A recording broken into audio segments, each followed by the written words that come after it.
Heyo everybody, Haku here with my review of Mahou Shoujo Ikisei Keikaku episode 12. So, looks like this will be the last anime review for now for Mahou Shoujo Ikisei Keikaku on the channel. But like I said, I do plan to read the light novels whenever I get time to and do some reviews, or maybe not reviews, but just videos on them in general when I read them. And the same thing if in a year or two, maybe even 3 years, we get a second season of this, I'll cover it week to week then when we get the second season. Yeah, and I do think there's plenty of room for a second season here. So for this, I think this might be my favorite episode, the finale, because I just love how it felt like throughout the series the thing that was possibly the least good, possibly the worst thing in the series is that we hadn't got much character development for pretty much any characters throughout the series, but this episode, the change that Snow White went through, the change with her character was so good, my favorite thing in the show. I didn't think I would love it that much. For this episode, I was going into it expecting it to be good, but not expecting to love it as much as I did. I loved it. And the biggest thing I loved, I didn't even care all that much about the Swim and Ripple fight as much as I cared about, while they were fighting, the conversation with Fav and the change that went on with Koyuki. It was amazing. I loved it.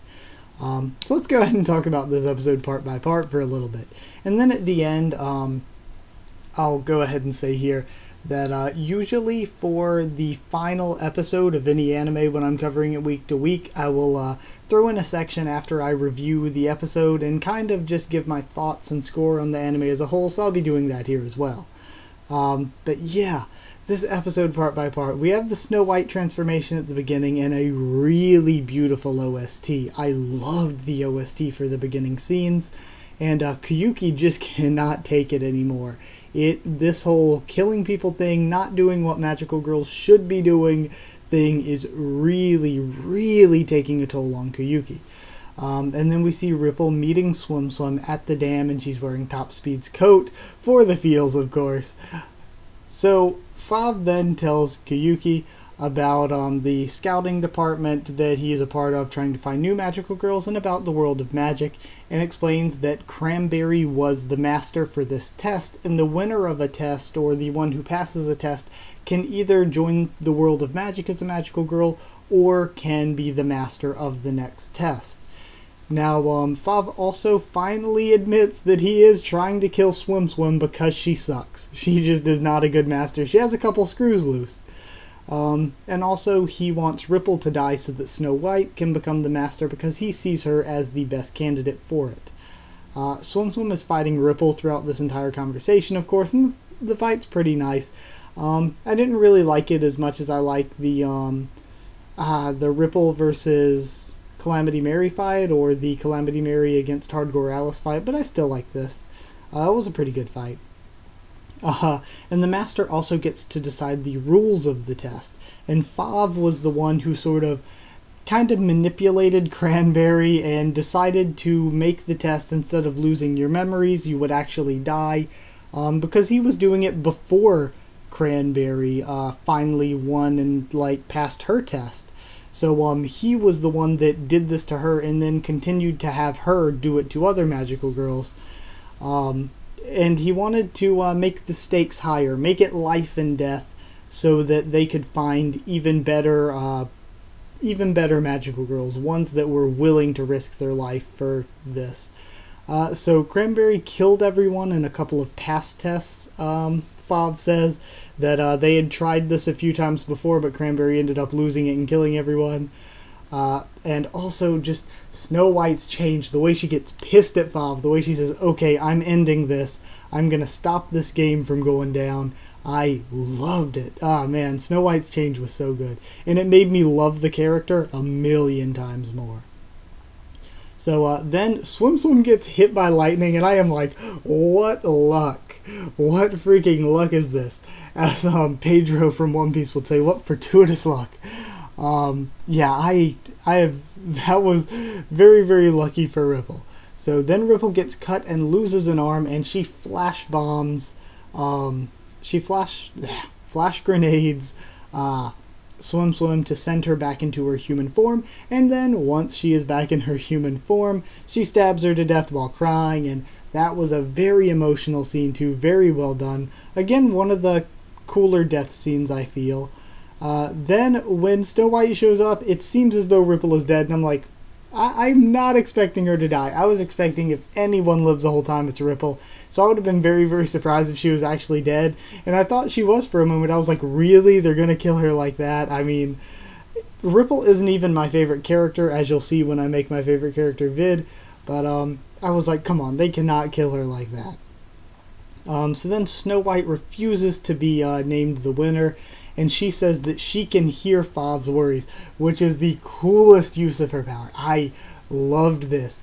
I loved where she's like, I can hear, and he's like, what are you talking about? And she's like, I can hear your worries. You're worried that you'll be in trouble if I don't accept. You're worried that I could kill you if I break that thing. And like, I just loved that. It was so badass for Koyuki. So we had that, and just such a cool use of her power. I love that so much. So then, when she does that, she tries to kill Fav, but of course she can't break the thing. Then Ripple is still up. In the scene where Ripple, we see her again standing and hear her voice was so cool. I loved the way they shot that.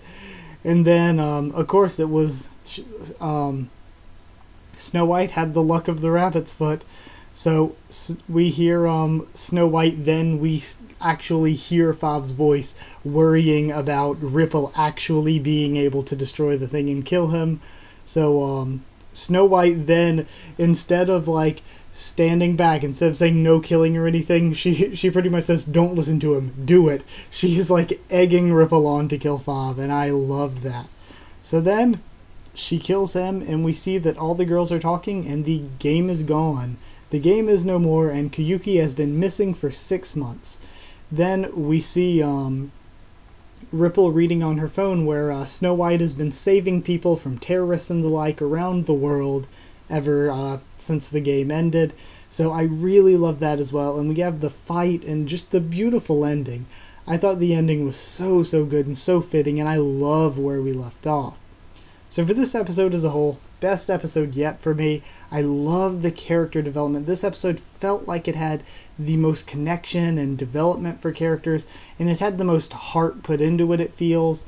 I love where we left off. I love the point that we ended at. I think if we get a second season, the point we ended will make it such a good transition. I really like where they left off. So, because of that, I'm giving it a perfect score. I'm giving it 10 Dismembered Magical Girls out of 10. Just because, I don't know, this is my favorite one yet. I really enjoyed it. So, for the show as a whole, I personally love the show. I'm trying to get my personal love for it out of the way of actually giving it a fair score. Because while the animation was good, it was not great. There's definitely been much better animation. Hell, Taboo Tattoo, which I've said is the worst anime I've ever seen, it had better animation than this. Its plot was terrible, but it had pretty good animation. The animation here, some episodes was really good, some episodes was pretty meh. Overall it was very good, but it wasn't great. The music was very good though. I loved the music. I loved the OST and the opening and ending. The opening, okay, I liked it. The ending, I loved the ending theme. So the music as a whole good.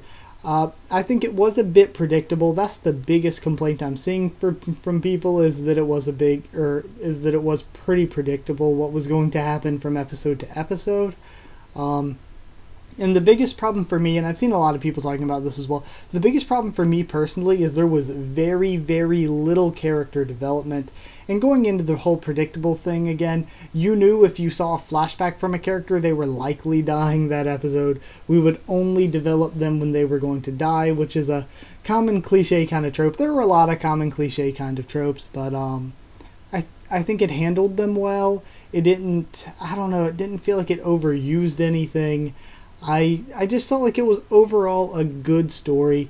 I feel like it wasn't, compared to some other stuff I've seen, I feel like it wasn't a great story, but it was very good.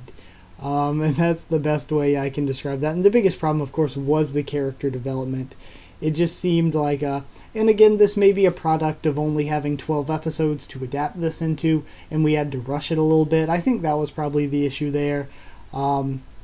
So the character development was the low point. But either way, I still loved it. I still think objectively it was very good.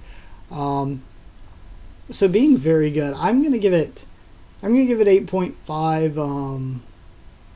8.5 magical girl raising projects out of 10. So yeah, that's it for this for now. And within the next week or two, I'm not sure if it'll be next weekend or the weekend after that, but either next weekend or the weekend after that, I want to make a video that is my my ranking the 16 girl, or kind of ranking the 15, because I'm just going to count the Peaky Angels as like one unit. Ranking them from my least favorite to most favorite, so a top 15 video for characters. And I don't know if I'm gonna like do it, I think I'm just gonna do it as characters as a whole, because character and waifu for something where the only characters really are those 15 kind of makes it so they kind of go hand in hand a bit. So my top 15 waifu slash character video is going to be coming within the next week or two for this. And then for next season, which I think starts the first week of January, next season we will be watching Little Witch Academia, because I am so hyped for that. Hopefully you guys will carry over and watch that as well with me and my reviews week to week and everything.